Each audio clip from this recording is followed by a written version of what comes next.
A fallen police officer honored for his bravery, kindness, and making the ultimate sacrifice. I hope a lot of people from the community do show the support for him and his families. Family members arm in arm, fellow officers in perfect step, students and strangers lining downtown streets.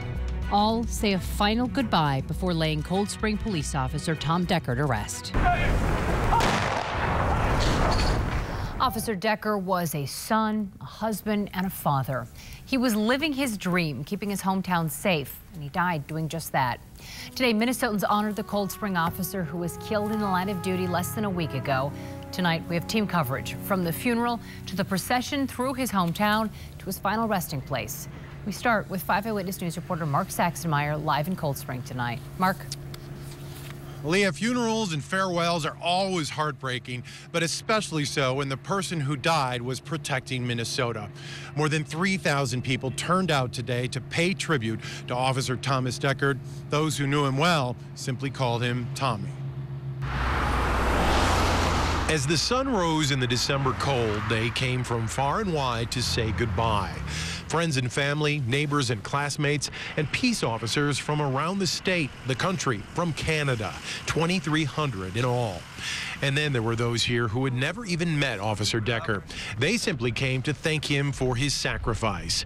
He was remembered during an hour-and-a-half ceremony as a husband who took his bride of 1 year, Alicia, to dinner every Friday night, who bought her flowers without fail once a month. He was remembered as a father who worked the night shift so he could see and play with his 4 young children, Kelly, Jade, Justin, and Devin, during the day. He was remembered as an officer who truly loved serving and protecting, and who paid the ultimate price doing so. In his eulogy, Eddie Decker said of his brother, "You are my hero. You are our hero." Officer Decker was a graduate of Rocori High School, Alexandria Technical College, and a veteran of 4 police departments in central Minnesota. He was badge 6402 in Cold Spring for 6.5 years. He died 27 days after his 31st birthday. As his fellow law enforcement officers left church, they carried flowers with messages, quiet and solemn, each and every one. Today was a somber reminder of the dangers they face every single day. And when the sounds of the church bells and the hymns faded and the honor guards retreated, the deep sense of loss lingered. This goodbye might take a long, long time. Officer Decker's pastor today said in church that he realized many people were having a very difficult time coping with this tragedy, especially because there are still so many unanswered questions connected to it. He tried to assure people that Tommy is at peace and that he would want them to be at peace too, despite the many unanswered questions and upcoming challenges this investigation might pose. Live in Mark Saxenmeyer, 5 Eyewitness News. After the funeral, Deckard's body made one last trip through Cold Spring, the town he called home and protected as a police officer. From Chopper 5 today, we saw hundreds of students and residents line the streets to watch the hearse drive by. At one point, it drove under an American flag held up by 2 fire truck ladders. 5 Eyewitness News reporter Todd Wilson continues our team coverage live in Cold Spring tonight. Todd. Well, it's like you said, there were hundreds of people that lined Red River Avenue right where I'm on just to see Thomas Decker's motorcade come by. And many of them told me today, they said they had to come out because they wanted to pay respects to a man who actually put his life on the line for their safety. Hundreds of people lined the streets to show their respects to fallen Cold Spring officer Thomas Decker. We live in a very good community, and this is just disheartening. Many people held up American flags. Others held signs like this one that read, "Thank you for your service," while others took pictures to remember this day. It's full of mourn. I feel bad for the family. There were 2 separate processions after Officer Decker's funeral at St. John's Abbey and University Church in Cold Spring. The first one was strictly law enforcement. The line was as long as the eye could see. I thought it was great. It was really, really great. It was very nice to see the police officers pay respects to their fallen officer. Many residents say their town is still coming to grips with the death of one of their own. They believe with God's blessing, the Decker family will make it through this tragedy. I'm just hoping that they find somebody shortly or soon, so at least it gives the family their closure that they deserve.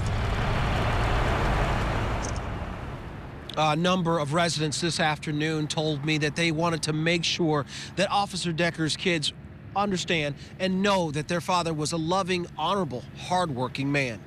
Live in Cold Spring, Todd Wilson, 5 Eyewitness News. The funeral procession also wound through Richmond. That's a town of about 1,400 people. Officer Decker patrolled that area as well while with the Cold Spring Police Department. Families stood there along Main Street holding American flags and signs thanking Decker for his service. We just wanted to show our support for the family of the Officer Decker and also for our police department. We just appreciate what they do for our community. Officer Decker's final resting place in St. Nicholas Cemetery in Luxembourg Township, south of Cold Spring. A horse-drawn casket carried Decker's body to the burial site, giving officers, family, and friends one last chance to say goodbye. 5 Eyewitness News reporter Naomi Peskovitz is live near the cemetery tonight. Naomi. Well, Leah, this church and cemetery already held such special meaning for the Decker family. Now it is an even more sacred place for many, many more people.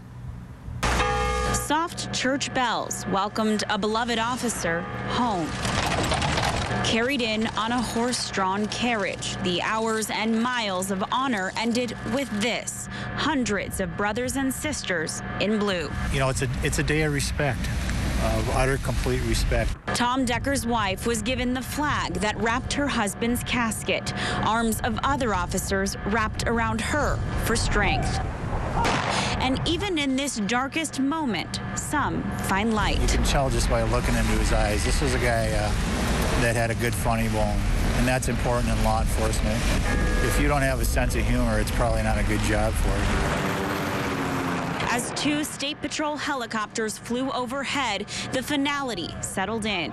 This is goodbye. And Decker was a very active member of this church, along with a number of members of his family. In fact, he was buried right in front of a sister who died when he was much younger. Reporting live in Luxembourg Township, Naomi Peskovitz, 5 Eyewitness News. From the state capitol to the funeral procession, flags are waving at half-staff all around the state today to serve as a somber tribute to the fallen officer. Governor Dayton ordered the flags lowered from sunrise to sunset today in Officer Decker's honor. There is much more to see from today's tribute to Officer Decker on KSTP.com. There you will find video and photos of the procession to and from the church through Cold Spring and to the cemetery. We also have information on how you can help the family by donating to a memorial fund and to a toy drive for the Decker children. It's all there at KSTP.com. Even though he is out of custody, we are told that Ryan Larson still remains the only suspect in this investigation. The Bureau of Criminal Apprehension says it has doubled the number of investigators working on the case. They're also still searching for a sawed-off 20-gauge shotgun they believe was used to kill Officer Decker. We will continue to follow this investigation and bring you new details as they become available. Bill? We're following a developing story out of Minneapolis right now. A 2-year-old boy is dead after police say he was accidentally shot by his 4-year-old brother. It happened just before 1 this afternoon at a townhouse in the 1900 block of 7th Street South. 5 Eyewitness News reporter Catherine Johnson is live on the scene tonight. Catherine?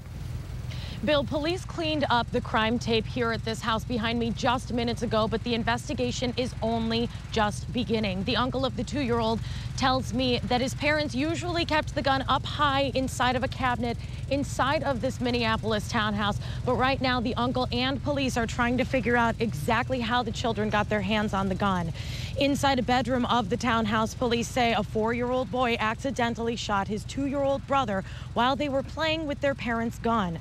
Both parents were home at the time of the shooting, and the child died before paramedics could even get him to the hospital. I kind of had a feeling that whatever happened wasn't good because the ambulance never left. It's preventable, and if you own a gun or have one in your home, you have the responsibility to ensure that another tragedy like this doesn't happen. There was a 3rd brother inside the home at the time of the shooting. We're told he's okay tonight. The 4th brother, we're told, was at school. All of the surviving children are in Child Protective Services custody tonight, and the parents were questioned by police earlier tonight. We're told once the investigation wraps up, police will turn all of that information over to the prosecutor, and they will make a decision whether or not charges are placed on the parents. Live in Minneapolis, Catherine Johnson, 5 Eyewitness News. And this is not the first time this year a child was accidentally shot playing with a gun. 2-year-old Jacob Zhang was shot by his 9-year-old brother back in August. His parents were at work when the boys found the gun in an unlocked file cabinet. In this case, the child survived the gunshot wound. His father was charged, though, with child endangerment. Accidental shootings like these led Minnesota to pass the Child Access Prevention Law back in the 1990s. It requires parents to take steps to store guns safely. According to the Minnesota Department of Health, there were 289 accidental injuries involving guns in Minnesota in 2011.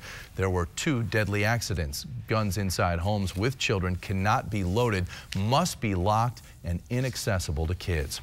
Now to another developing story tonight. Authorities in Iowa say hunters have found the bodies believed to be those 2 young Iowa cousins who disappeared while riding their bikes back in July. Lyric Cook Morrissey and Elizabeth Collins were 10 and 8 years old when they disappeared July 13th in Evansdale. That's about 3 hours south of the Twin Cities. Their bikes were found near the lake, but the girls have been missing ever since. And today, the Black Hawk County Sheriff's Office said that the bodies were found by hunters this afternoon, but would not exactly say where. We'll continue to watch both of these developing stories closely and bring you any new updates as they become available here on TV and online at KSTP.com.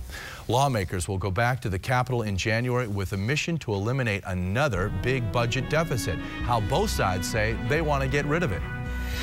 The last train left Union Depot in St. Paul in 1971. You haven't been able to see it since then. You will be able to see it Saturday, but we're going to give you a sneak peek. No. You have to stay tuned. I'm Tim Chernow. Sneak peek is coming up. I want to see that. Temperatures are rising tonight, but there's also a little snow in the forecast. I hope you know where your snow shovel is. I'm going to show you when you'll need it with your forecast next. Okay, I've got a reason for showing you this. Not a lot showing up right now. Bare ground over most of the state. A little bit of trace of snow up there around International Falls. Also a couple of inches, maybe even 4 inches up around Grand Marais. The North Shore has the most. But this map is going to change a lot by the weekend. We're expecting to see a lot more snow covering almost the entire state. Maybe here in the southern part of the state getting the most. I'll explain in a couple of minutes. 35 for the current temp here in Minneapolis, 37 in Eden Prairie, it's 34 up in Cambridge. Up in Blaine, it's 36. Maple Grove also at 36, as well as Plymouth. 35, though, officially a southeast wind at 18 miles per hour. A little brisk out there, 24 for the wind chill. So it feels a lot chillier than it actually is. Now, tomorrow, the night's going to be upside down. Temperatures actually slowly rising through the night. So 44 by tomorrow morning early. Maybe some rain, could end as a little sleet, but then just dries out and cools off. 38 by noon, 34 by 4 in the afternoon. Those dropping temperatures thanks to a cool front. So these are morning highs. 44 here, 45 in Eden Prairie, as well as Faribault, 45 in Cottage Grove. Should make it all the way up to 47 in Eau Claire. You can see the air that's headed this way for the afternoon tomorrow. Those are the highs up there in the lower 30s, even upper 20s up in far northwestern Minnesota. The cooler air is definitely on the way. Storm track, cloud track overnight tonight. There's some light rain that develops out to our west. That's going to slide into the area.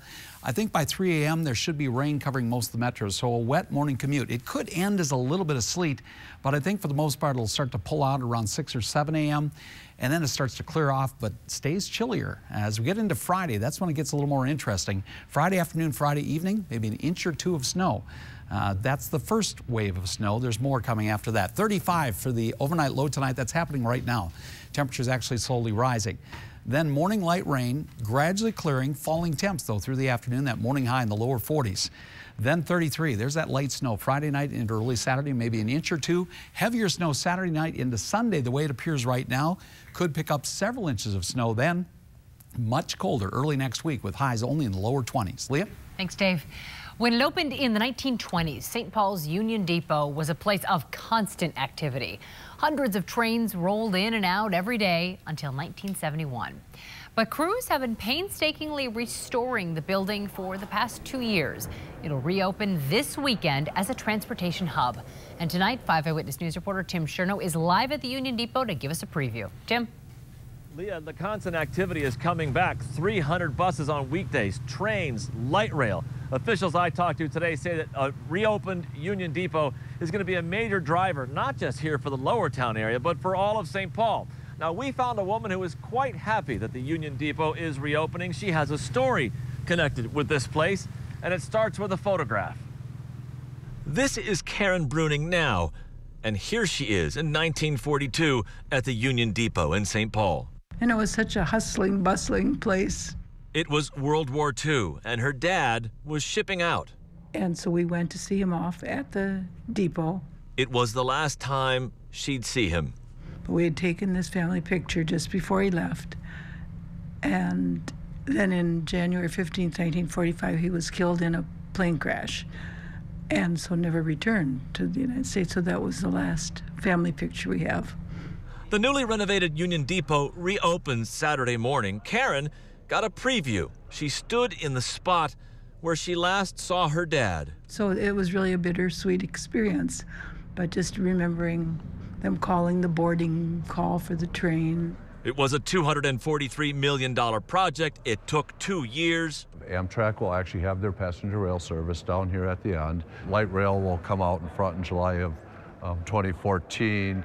The building that sat empty for decades now looks as it did in its glory days. A National Historic Site, everything is just right. And just right for Karen Bruning, the little girl in the picture, the grandmother now. She says it takes her back. Happy back? Yes, happy back. The official opening is Saturday morning at 10 a.m. and officials tell me that they have something very special planned. So if you're planning on coming down, be on time. Live in St. Paul, Tim Chernow, 5 Eyewitness News. All right, Tim. And again, as you just said, grand opening celebration planned for Saturday at the Union Depot. And of course, we have all the details for you. You'll find it on our links page at KSTP.com. Still ahead tonight, continuing coverage as a fallen officer is laid to rest. Also, the world says goodbye today to a jazz legend.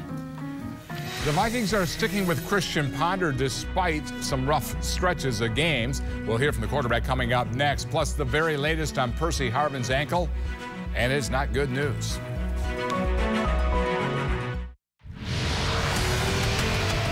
Christian Ponder's week just got worse. Percy Harvin has been placed on the injured reserve list. He is done for the year. There is reportedly some ligament damage in his ankle, and he might need surgery. Harvin was hurt in the Seattle game and has missed the last 3 games. Now, despite the fact that Christian Ponder has thrown 11 interceptions in the last 8 games, and the fact that the Vikings have lost 4 of those 5 games, the Vikings are not ready to say Christian Ponder simply can't do the job. The clock is still ticking on his improvement and development, and that's part of evaluating the quarterback position. But we are not at a point where we want to throw in the towel on Christian Ponder. Sunday cannot come quick enough for Ponder. He knows he stunk it up last week in Green Bay and is going to try to redeem himself on Sunday against the Chicago Bears. Today at practice, offensive coordinator Bill Musgrave was spending some extra time with Ponder. They need him to stay positive when things go bad during the game. Ponder has looked at all the tape of the Green Bay games many times and is planning on making better decisions on Sunday. It was such an important game, and such costly mistakes just because of me. That was very frustrating. So it was kind of a wake-up call, but that obviously I needed to be doing some stuff differently and change my game and elevate my play. The Bears, who beat the Vikings 2 weeks ago in Chicago, are 3-point favorites Sunday at the Dome. The Twins have Jim Pollad's credit card with them down at the winter baseball meetings in Nashville, but so far they haven't used it. The market on starting pitchers is getting a lot of teams a sticker shock right now. For the first time, the Twins have Ron Gardenhire with them at the meetings. They want him in on the discussions as they try to get better. Gardy will be in this last year of his contract this season, and that's pretty rare in this day and age. It's not something that I lose sleep overnight. You earn your contracts and you earn your extensions. And as I said, this last couple of years, I haven't earned anything. We haven't done very well. And you're graded as a manager on how your ball club performs. The winter meetings end tomorrow, but you can still sign and trade players for a while yet. A meeting of the Wolves' Kevins, past and present, tonight in Boston as Love squares off against Garnett. Despite playing back-to-back nights, the Wolves starters are well rested. The bench did all the heavy lifting in last night's win in Philadelphia. Alexei Shved scored 17 points against the Sixers and has been in double figures each of the last 3 games. And Russian Rocket is doing okay. We got to come up with a nickname for him. I think so. He'll earn it here pretty soon. Yep. And it's always nice to see the Wolves beat the Celtics. And they're 8-8. They haven't won in the last 10 games against the Celtics. So it'll be good to see I like tonight. the Kevin we've got now, though. Yeah. Thanks, Joe. Family, friends, and fellow officers gather in Cold Spring tonight. Our team coverage continues as the community pays tribute to Officer Tom Decker. And the state of Minnesota is running yet another budget deficit, sparking yet another debate over tax increases. I'm Tom Hauser. I'll have that story coming up.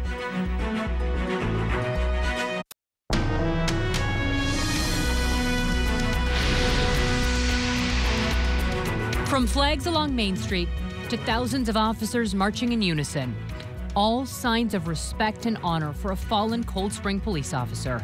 Tonight, the small community mourns and remembers Officer Tom Decker.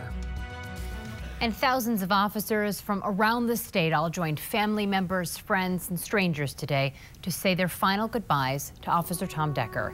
He was shot and killed less than a week ago while on duty in the town he called home. And tonight, 5 Eyewitness News reporter Mark Saxenmeyer was at the funeral. He's live in Cold Spring now. Mark. Leah, about 3,200 people came out for a day of memories and tears and love and some lingering questions. Many of these folks didn't even know Officer Decker, but they wanted to pay tribute, they wanted to say thank you, and they wanted to say goodbye. From the air, a massive procession of peace officers took over the roadways for as far as the eye could see. On the ground at the church, they were quiet and solemn. Some carried flowers with messages of remembrance. In all, 2,300 law enforcers from around the country, even Canada, came to this Collegeville church to honor Officer Thomas Edward Decker for his service and his sacrifice. In the eulogy, Eddie Decker referred to his brother Tommy as a boy who loved fishing, football, and farming. As he entered adulthood, Tommy considered professions that paid more money and were less risky. But police work, Eddie said, was his brother's calling.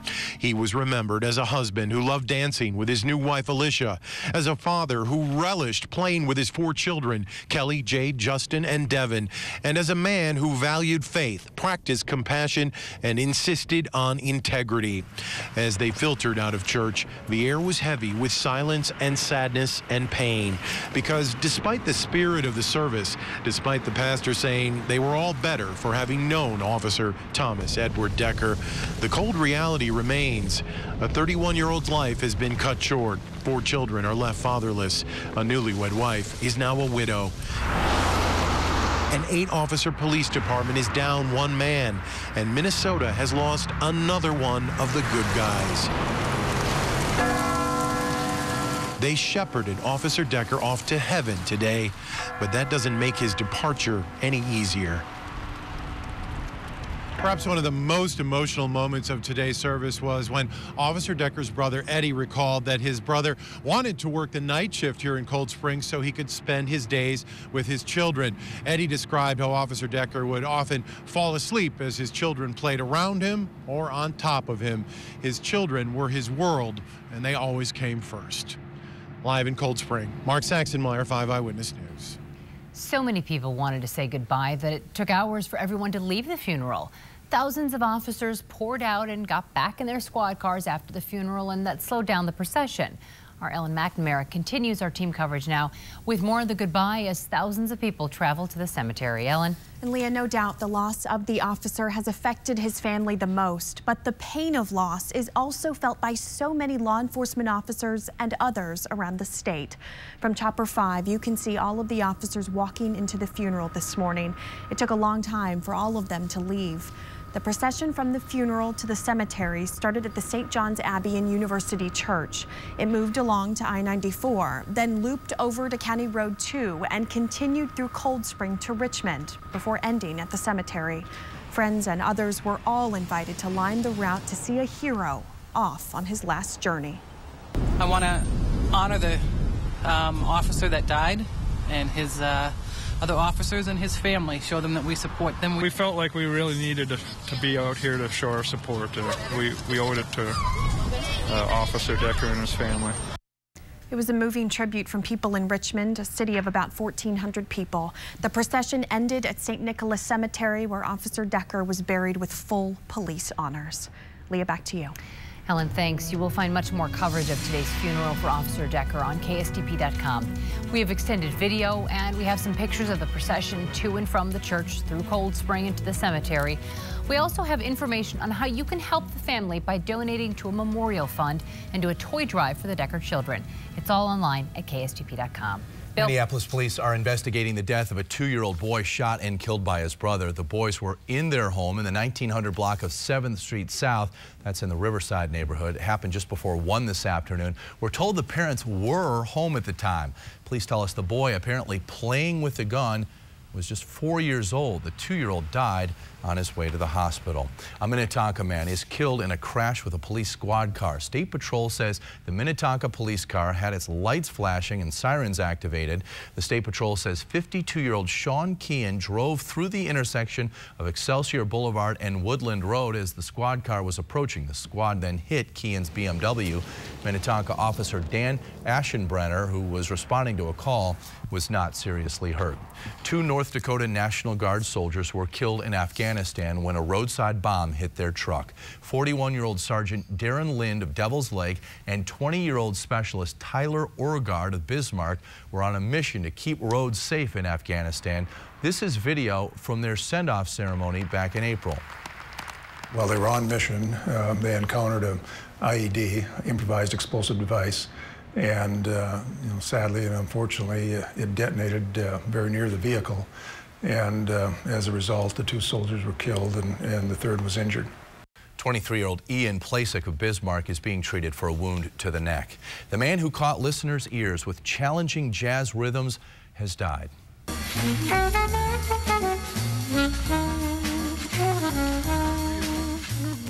Dave Brubeck died this morning of heart failure. He was 91. You were just listening to his iconic composition, Take 5. Brubeck's music career spans 7 decades. His 1959 album, Time Out, is still one of the best-selling jazz releases of all time.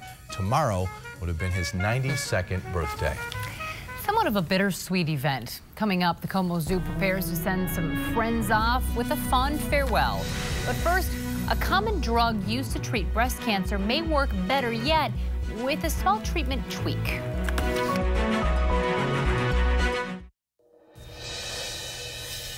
5 infant deaths are being linked to this baby product. Now the Consumer Product Safety Commission is suing the makers of this portable baby recliner. The CPSC says babies can fall out of the nap nanny and chill infant recliners. The complaint calls for the company to notify consumers of the danger and offer a refund.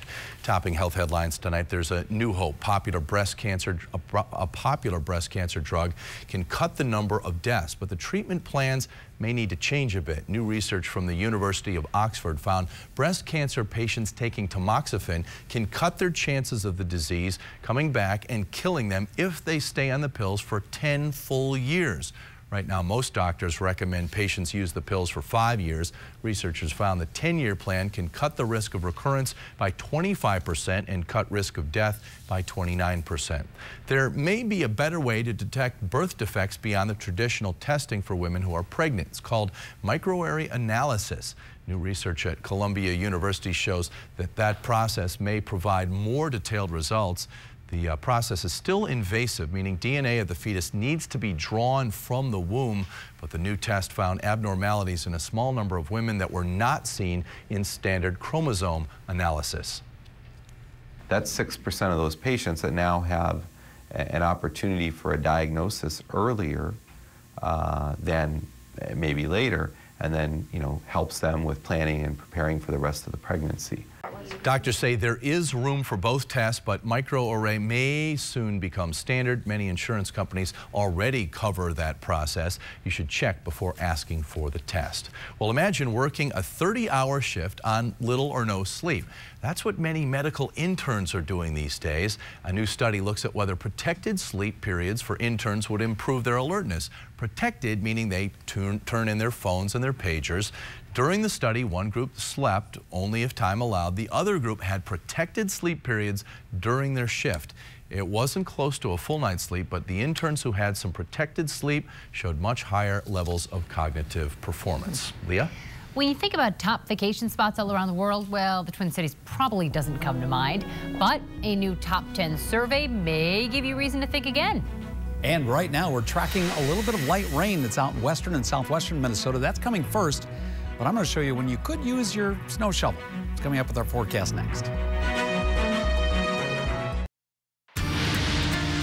Quite a bit of precip is actually showing up on radar tonight, but a lot of this is not reaching the ground. A little bit of rain and sleet actually in the upper levels of the atmosphere, drying out before it reaches the surface because our dew points are only in the teens. Might be a little rain reaching the ground there in the southwestern part of the state.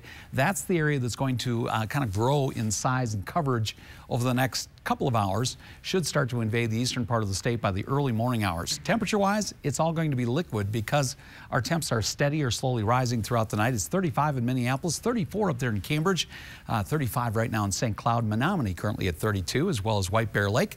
Up in Blaine, it's 36, 36 as well in Minnetonka. But officially, we're at 35. Southeast wind at 18, so the winds have stayed quite strong. 24 for that wind chill. A little bit of a bite to the wind out there tonight. The winds are going to stay pretty brisk throughout the night.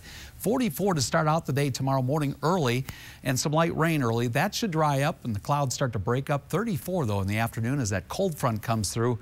There's some sharply colder air on the way. Temperatures around the rest of the metro, these are all morning highs. They're going to happen very early.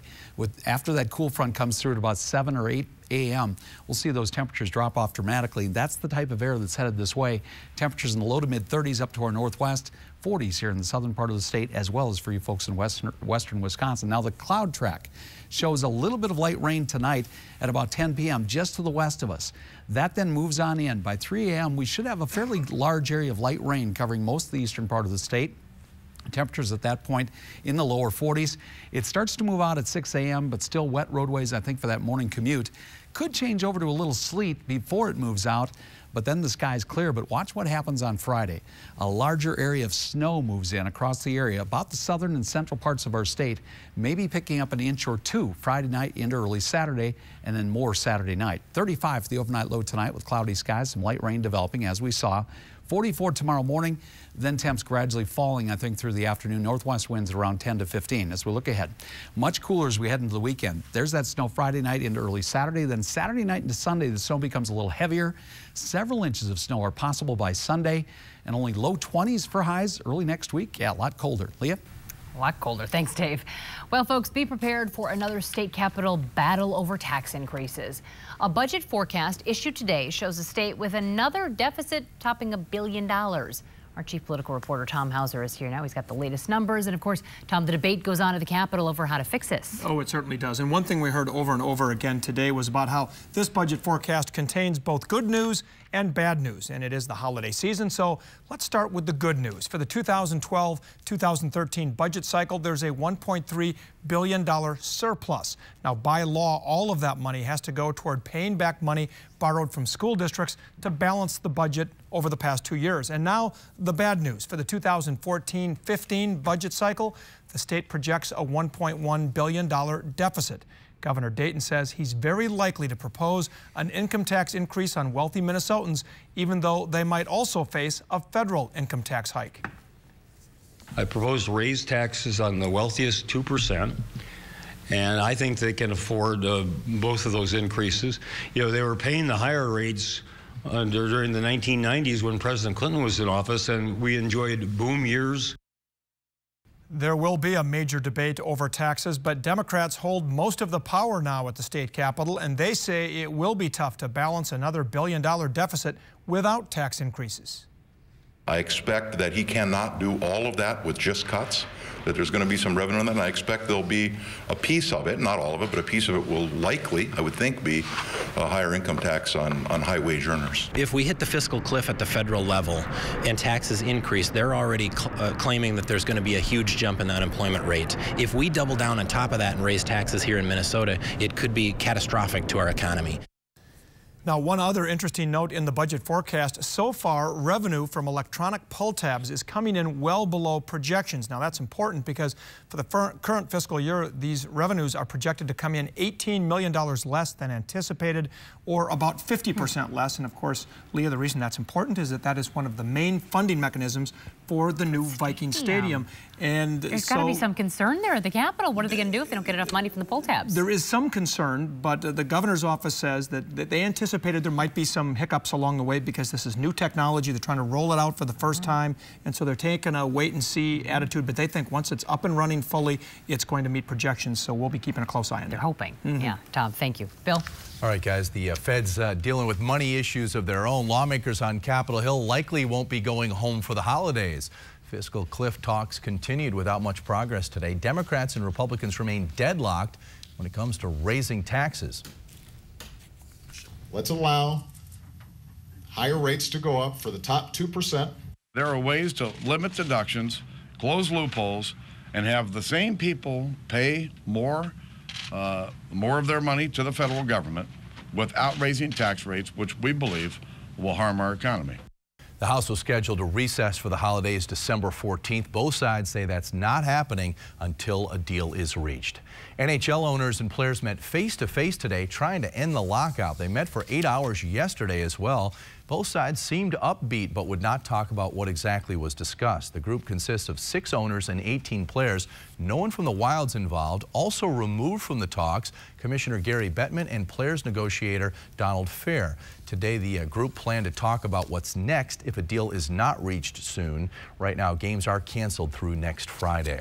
Well, this extreme sport is making a return to St. Paul this year, but you don't have to wait till January. Now you can experience it all for yourself without strapping on the skates and without leaving your living room. The video game Red Bull Crashed Ice Connect is available for Xbox 360. Speed through the downhill courses, carve through the turns, and of course crash, but you don't have to deal with all the bumps and bruises. Not bad. Well, the Como Zoo is throwing a birthday and farewell bash for 6 bears this weekend. 2 are staying, 4 are leaving us. Twin polar bears Buzz and Neil are about to turn 17. They are staying put. Berlin turns 23. Berlin comes to us from the Lake Superior Zoo up in Duluth. She was moved here after that summer flooding, but is now heading to Kansas. Como is also saying goodbye to 3 brown bears, Goldie, Judy, and Sandy from the Roosevelt Park Zoo in Minot. That zoo also dealt with some flooding. They're now returning to North Dakota. Well, the Twin Cities is among the top 10 travel destinations around the world. That's according to Lonely Planet's list of top vacation spots for 2013. Minneapolis-St. Paul takes the number 8 spot. The travel publication credits Minneapolis's network of new bike lanes, which have also helped dub the city best for bicyclists. The article also mentions delicious dining spots and entertainment, making the top 3 destinations Louisville, Kentucky, Fairbanks, Alaska, and San Juan Islands, Washington. And we're number 8, not bad. One Minnesota business has something big to brag about now. See how the company based here is beating companies like McDonald's with a major milestone. Plus, check this out. Sit, stay, roll over, drive. No. We'll show you how one group actually did. Yes, Bill, they actually trained these dogs to get behind the wheel, and that is coming up next.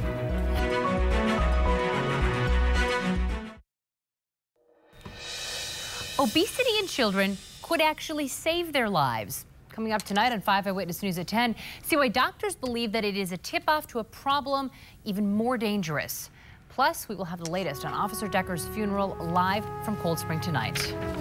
Citigroup plans to cut 11,000 jobs in a bold move by the new CEO. That's 4% of the company's 262,000 employees. The bulk of the cuts will come from the consumer banking unit, which handles everyday functions like branches and checking accounts. Citigroup has cut 33% of its workforce since 2007. A Twin Cities business has some new bragging rights tonight. The Hastings-based chain Anytime Fitness has beat McDonald's and Subway by opening its 2,000th club in 10 years. It took Subway 23 years to get to that mark, and McDonald's took 32 years. The company says it opens a gym at a rate of 1 every 36 hours. Its newest one opened in the Netherlands. Well, you can credit the 2012 election for some of these words. The most searched words of the year in the online dictionary Merriam-Webster's are socialism and capitalism. Traffic for the words on the company's website about doubled this year from the year before, and that coincides with the healthcare debate heating up, the discussion intensifying over American capitalism versus European socialism, democracy, globalization, marriage, and bigot, all touched by politics, all made the top 10. What a smart country we have. Now take a look at this. You're seeing right. That is a dog behind the wheel there. In fact, 3 dogs in New Zealand have been taught to drive by an animal rescue charity. They're getting some help, of course, from their trainers. 10, 10, good, 10. The Society for the Prevention of Cruelty to Animals decided to teach the dogs to drive to demonstrate the intelligence of rescued dogs. Charity says it struggles to secure enough good homes for the animals that they rescue, so the dogs underwent just 5 weeks of training. Oh, sure. That's all it takes to get better dogs than I do. Yeah. Won't be long until we see them going down University Avenue.